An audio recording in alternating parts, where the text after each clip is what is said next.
안녕하세요. 오늘의 데일리 뉴스레터에 오신 것을 환영합니다. 1.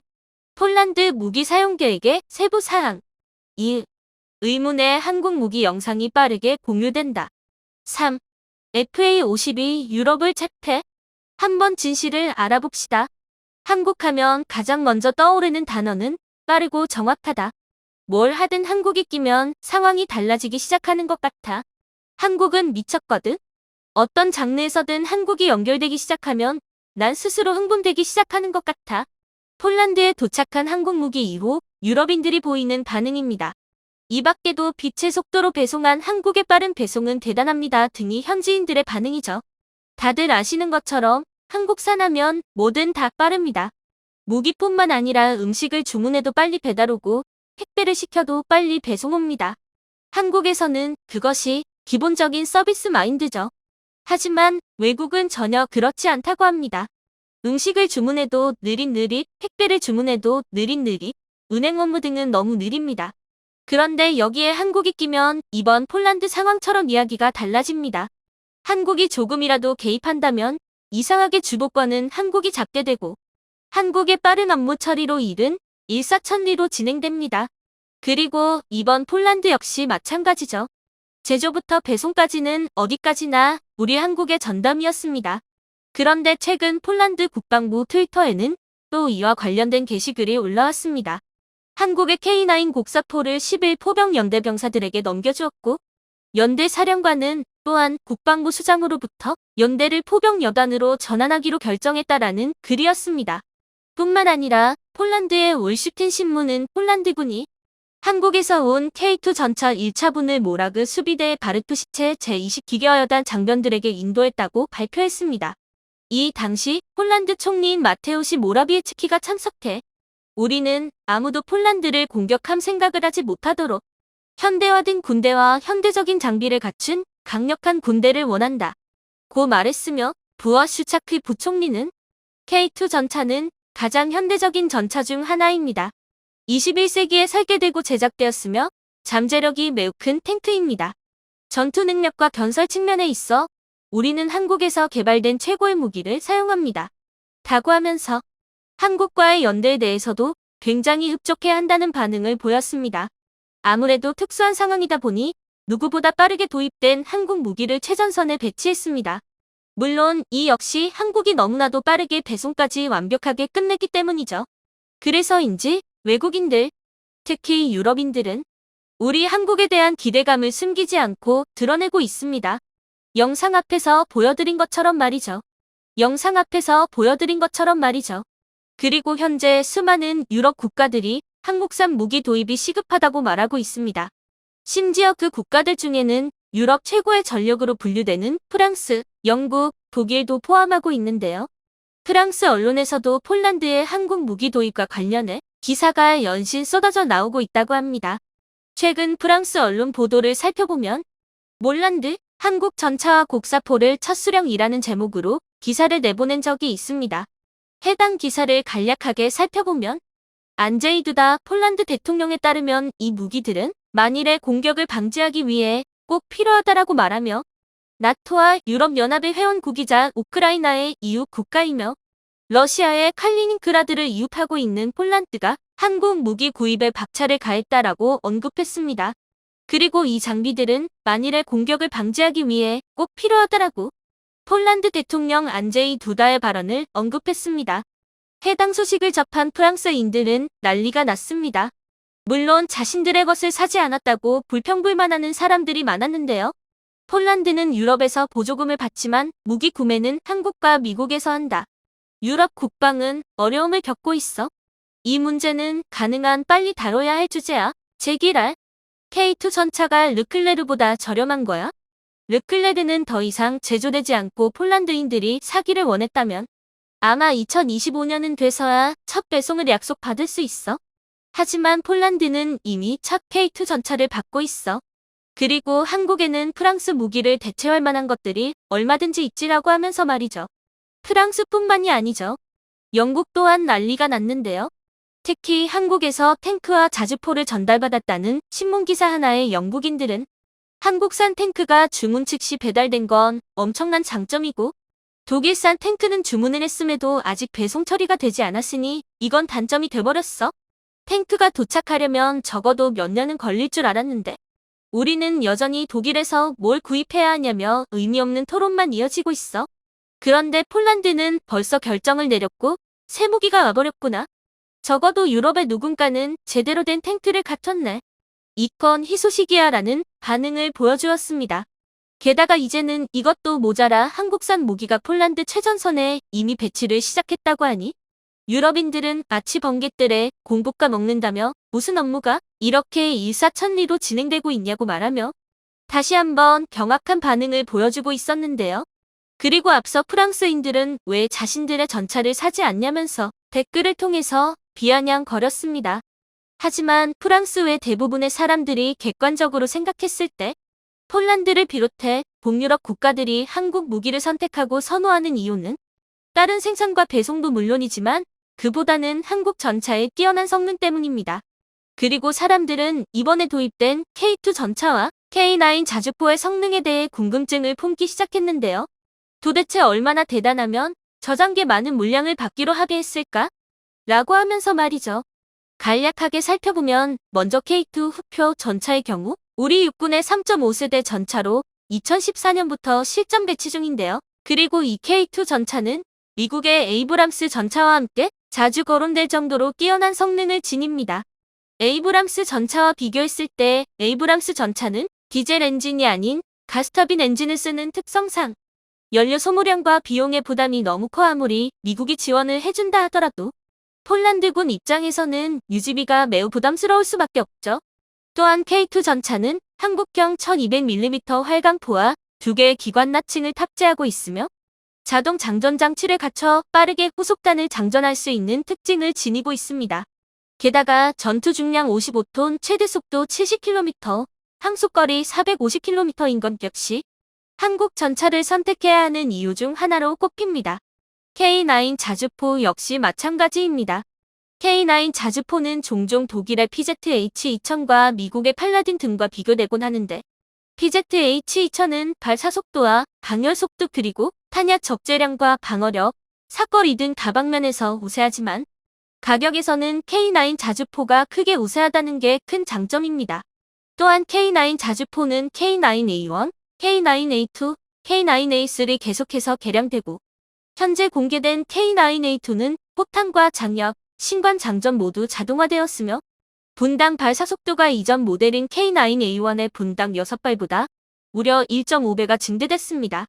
그럼에도 불구하고 독일의 PZH-2000보다 또 미국의 팔라딘보다 가격이 저렴한데도 불구하고 성능은 이렇게 뛰어나며 제공받을 수 있는 물량의 수나 배송 속도 등 모든 것이 우위에 있으니 한국산 무기를 선택할 수밖에 없다는 반응이 흘러나오고 있습니다.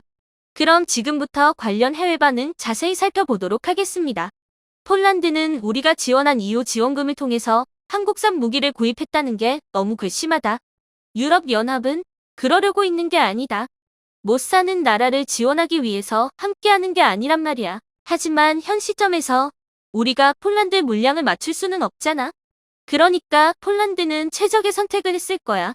만약 우리가 폴란드의 주문을 받았다면 3에서 4년 후에나 물량을 확보할 수 있을 텐데 과연 그때까지 저쪽의 물곰이 가만히 있을까? 그건 아니라고 생각해. 난 오히려 폴란드가 현명했다고 생각한다. 내 생각에도 한국이 최적의 선택지였다고 생각해. 왜 이걸 모르는지 너희들은 멍청한 것 같아. 옳은 말입니다. 한국은 모든 조건이 프랑스나 독일에 앞서 있습니다. 심지어 우리는 폴란드와의 계약 재결을 이행하기가 어렵습니다. 납기가 어렵다는 말입니다. 만약 러시아가 가만히 있지 않는다면 폴란드는 속수무책이란 말입니다. 한국의 무기가 뛰어나다는 건 알고 있었지만 모든 것이 유럽제 무기를 상회할 줄은 몰랐어. 유럽은 한국의 방산 분야를 넘겨줘야 하는 게 맞는 것 같아. 어차피 한국도 미국의 동맹국으로서 우리와 함께하고 있으며 우리의 부품을 끼워 한국 무기를 개량할 수 있잖아. 그럼 오히려 좋은 거 아냐? 제조하는데 비용도 적게 들고 말이야. 한국 무기를 샀다고 해서 한국이 유럽에서 엄청난 영향력을 떨치고 있다는 건 사실 말이 안 되는 것 같아. 우리도 잘하면 되는 거 아냐? 우리 무기는 전통적으로 강하다는 것 다 알고 있으니까 말이야. 정말로 위협받고 있다면 유럽 방위산업은 퇴보하고 있다는 증거지. 한국은 어쨌든 우리의 우방국 아닌가요? 그러면 결국 잘 된 겁니다. 그냥 돈을 못 벌어서 배가 아픈 것일 뿐이겠죠. 전 걱정하지 않아요. 지속적으로 우호관계를 맺다 보면 우리에게도 언젠가 해 끝나지를 거야. 난 전혀 나쁘게 생각하지 않아. K2전자도 K9 자주포도 세계 최고 수준입니다. 우리는 그것을 통해서 우리 유럽을 수호해야 합니다. 저들에 맞서 싸워야 한단 말이죠. 왜 눈앞에 돈만 보고 질투하는 건지 모르겠어요. 그럴 수밖에 없잖아. 지금 수많은 유럽의 국민들이 시름시름 앓고 있단 말이야. 돈이 없어서 배고파하고 굶주린 사람들이 너무 많아. 돈을 벌어 하루빨리 원래 경제 수준을 되찾아야 한다고. 탱크와 곡사포뿐만이 아닙니다. 폴란드도 한국의 공중무기에 관심을 갖고 있다. 한국산 FA-50 경공격기를 실제 운용하게 될 폴란드 공군 지휘관들이 한국 공군 특수비행팀 블랙이글스의 T-50B를 직접 타보고 만족감을 표시해 와신에서 현재 화제가 되고 있는데요. T-50B는 폴란드가 도합할 FA-50과 마찬가지로 한국항공우주산업이 제작한 T-50 고등훈련기에 바탕을 둔 기체인데요. 블랙이글스는 폴란드 댕블린 공군 기지에서 폴란드 공군과 우정 비행을 실시했다고 밝혔는데요. 국산 항공기의 유럽 수출 마케팅 지원에 나선 블랙이글스는 폴란드 공군 지휘관 4명을 후방석에 태우고 비행에 나섰습니다. 비행에서 폴란드 공군 제1비행단장 마치에이 트렐카준장은 블랙이글스 3번기의 제4비행단장 그제고시 실루사즈 준장은 4번기에 탑승했던 것으로 알려졌는데요. 제23공군 기지단장 크지스토프 스토비에치키 대령은 7번기에 제1비행단 부단장 삐오트르 이바스쿠 대령은 6번기에 각각 탑승해 비행 체험을 했다고 밝혔는데요. 폴란드 공군 특수비행팀 우리게 PZ-1130 항공기와 함께 날아오른 블랙이글스는 댕블린 기지 상공에서 붉은색 연기와 흰색 연기를 내뿜으며 폴란드 국기를 그리기도 했는데요. 이후 임무 공역에서 별도 비행에 나선 블랙이글스 항공기들은 후방석에 탑승한 폴란드 공군 조종사들에게 국산 항공기의 성능을 유감없이 뽐냈습니다. 50여 분간의 비행을 마치고 취재진과 만난 스토비에츠키 대령은 소감을 묻는 질문에 훌륭했다고 답했는데요. 그는 비행을 하면서 어떤 느낌을 받을지 유심히 봤는데 이 항공기는 내가 비행하는 미그-29와는 완전히 다른 새로운 항공기였다면서 항공기와 조종사 간의 인터페이스가 미그-29와는 완전히 달랐다고 했는데요. 그러면서 비행하기가 매우 수월했다. 매우 좋은 경험이었다고 소감을 밝혔는데요. 스토비에츠키 대령의 주기종인 미그-29는 러시아의 4세대 전투기로 러시아를 비롯해 옛 공산권 국가들을 중심으로 약 30여 개국에서 운용하고 있는데요.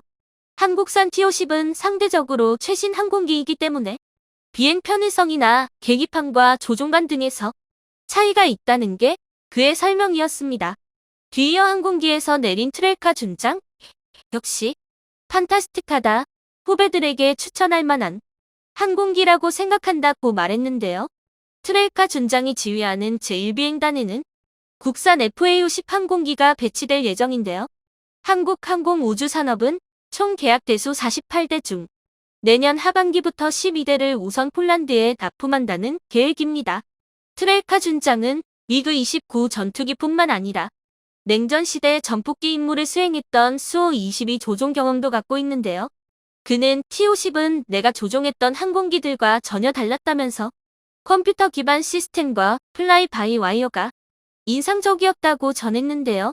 플라이 바이 와이어는 기계적 제어가 아닌 전기 신호에 의한 제어를 의미하는데요. 옛 항공기들은 기계 구조와 유업에 의존했지만 최신 항공기들은 조종 신호를 컴퓨터가 해석해 정기적인 신호를 유압 시스템에 제공하는 방식으로 개발되는데요. 이를 통해 조종사 판단 이전에 컴퓨터가 계산해 비행의 정확성을 보장하기 때문에 조종사 임무를 그만큼 줄여주게 됩니다. 트렐카 준장은 컴퓨터는 조종사에게 많은 것을 할 수 있게 해준다면서 T-50의 최신 장비들이 인상적이었는데 F-16과 유사한 것으로 보였다고 밝혔는데요. 한편 T-50은 카이가 미국 록히드 마틴과 F-16을 기반으로 공동 설계한 항공기인데요.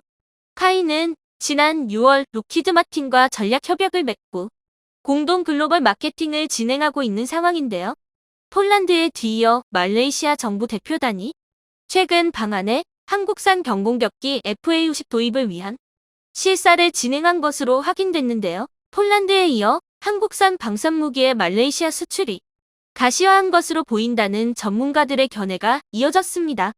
업계 관계자 등에 따르면 말레이시아 실사단이 경남 사천 한국항공우주산업 본사를 찾아 현장 실사를 진행했는데요. 실사단은 폴란드 수출 물량인 FA-50의 제조 과정과 완제품, 착 한국산 전투기 KF-21의 시제품 등을 살펴본 뒤 긍정적 반응을 보였다고 전했는데요. 1차 시업 규모는 약 40억 링기 약 1조 원으로 내년 1분기쯤 최종 사업자가 발표될 예정인데요. 말레이시아 공군은 현재 노후 전투기 현대화 사업을 진행 중으로 그동안 말레이시아는 훈련기와 경공격기를 겸해 사용해왔던 영국산 호크기를 대체하기 위해 경전투기 18대 구매를 추진해왔다고 밝혔는데요. 통상 항공기 수명을 30년으로 보는데 말레이시아가 호크 208 18대를 1995년 인수했던 것을 고려하면 퇴역 시점이 얼마 남지 않았는데요. 호크 108도 비슷한 시기에 도입된 것으로 알려졌습니다. 게다가 지난해 11월 야간 훈련 중 추락사고로 노후 전투기 교체 필요성이 더욱 커졌는데요. 카이 측은 말레이시아가 훈련기와 경공격기, 겸하는 기종에 대한 선호도가 큰 점을 고려해 폴란드 수출 기종인 FA-50 성능 개량형을 제안한 것으로 알려졌습니다. 업계에선 후보 기종으로 FA-50과 테자스 인도산 전투기, 허젯 튀르키예, M346 이탈리아 알레니아 등이 경합 중인 가운데 한국산 FA-50이 유일하게 우위를 점하고 있는 것으로 보고 있는데요. 한 업계 관계자는 FA-50의 폴란드 수출이 원활하게 잘 이뤄지며 말레이시아 측도 마음을 굳힌 듯하다며 최종 경합을 벌이던 이탈리아 M346은 후속 군수 지원이 원활하지 않아 마이너스 평가를 받은 것으로 안다고 설명했는데요. 산업연구원 보고서에 따르면 말레이시아 정부는 군 현대화 계획을 추진 중이며 향후 무기 수입 규모가 지속해서 확대될 전망으로 현재 남중국해를 둘러싸고 중국과 분쟁, 인도네시아, 싱가포르 등 인근 국가와의 해상 영유권 분쟁 등이 이어지고 있기 때문으로 한국은 1993년과 2010년 각각 K200 장갑차 111대 1억 4,652만 달러 규모와 훈련함 2척 4억 달러 규모를 말레이시아에 수출한 바 있었는데요. 말레이시아가 도입 기종을 확정 지으면 시업금 납부 방법에 대한 세부 협상이 이어질 전망으로 군사 전문가들은 한국산 전투기는 제품의 가성비가 좋고 폴란드 수출 등으로 우수성과 후속 군수 지원이 우수한 것도 시장에서 검증된 것이 FA-50의 강점이라며 말레이시아 고위 인사가 수출 계약을 앞두고 마지막 확인 차원에서 실사를 진행한 것으로 안다고 밝혔습니다. 한국항공우주산업은 폴란드, 말레이시아와 국산 경공격기 FA-50 수출 계약을 체결할 예정인 가운데 콜롬비아와도 협상을 벌이고 있은 것으로 알려졌는데요. 현재 콜롬비아는 FA-50 20대를 원하고 있다며 FA-50대당 가격은 4천만 달러, 약 520억 원 수준으로 20대 계약이 확정되면 수출 규모는 1조 400억 원 수준이라고 밝혔는데요. 콜롬비아 공군은 A-37 경공격기 17기와 T-37 훈련기 30여 기를 운용하고 있는 것으로 알려졌지만 노후화로 인해 현재 퇴역 절차를 밟고 있다고 밝혔는데요. 당초 콜롬비아가 대체 기종으로 고려한 것은 F-16 전투기였지만 감염증으로 인한 경제 타격 등 여파로 예산이 부족해지자 성능과 상승비가 뛰어난 한국산 FA-50으로 눈을 돌린 것으로 전해졌는데요. 이와 함께 콜롬비아 공군이 장학생을 선발해 한국에 보내 교육을 받는 것과 티토 사울 피니아 전 주한 콜롬비아 대사가 2016년 3월 공군 제1전투비행단에서 국산 초음속 훈련기인 T-50에 탑승해 직접 비행 체험을 한 것도 영향을 준 것으로 알려졌는데요. 콜롬비아 피니아 대사는 20여 년 동안 약 8,000시간 비행한 경력이 있는 베테랑 전투기 조종사로 콜롬비아 공군 사관학교 출신인 그는 주한 콜롬비아 대사로 부임하기 전까지 공군 사령관이었는데요. 한국산 전투기를 탑승해보고 파워풀한 성능에 현재 아시아 시장에는 앞으로 180대 이상 수출한다는 목표를 잡고 있다고 밝혔는데요. 아시아에서는 이미 인도네시아와 태국, 필리핀 등이 FA-50을 운용하고 있어 수출 목표를 달성하면 아시아 시장 지배력이 더욱 공고해질 전망으로 여기에 콜롬비아와 FA-50 수출 계약이 성사되면 카이는 유럽과 아시아에 이어 남미까지 수출 전선을 확장하게 됩니다. 현재 한국은 전 세계 무기 수출국 8위에 올라 있는데요. 수출입은행이 지난달 발간한 방위산업의 특성 및 수출 전략 보고서에 따르면 최근 5년간 한국 무기 수출은 그전 5년 대비 176.8% 증가한 것으로 나타났는데요. 그 결과 전 세계 무출에서 엄청난 성장을 보이고 있는데요. 보고서 통계를 보면 이번 연도 기준 한국 방산업체 매출은 전년 대비 6.2% 증가한 15조 원, 영업이익은 16.4% 늘어난 5,675억 원을 기록했습니다. 방산 매출은 항공유도 31.9%, 탄약 16.5%, 화력 13.7%, 함정 13.3% 순으로 많았는데요. 4개 분야는 전체 매출에서 75.4%를 차지했습니다. 분야별 영업이익률은 항공유도 4.7%, 탄약 5.8%, 화력 6.8%, 함정 6.8%, 기동 4.2%, 통신전자 4.2%, 화생방 5.4% 등이었는데요. 한편 한국군 당국은 FA-50을 비롯해 K2 흑표 전차, K9 자주포 등을 구매할 것으로 알려진 폴란드에 방산업무를 전담하는 무관을 파견한다며 해당 무관은 한국과 폴란드가 방산 관련 계약을 체결할 때 계약 이행에 관한 업무를 맡는다고 밝혔습니다.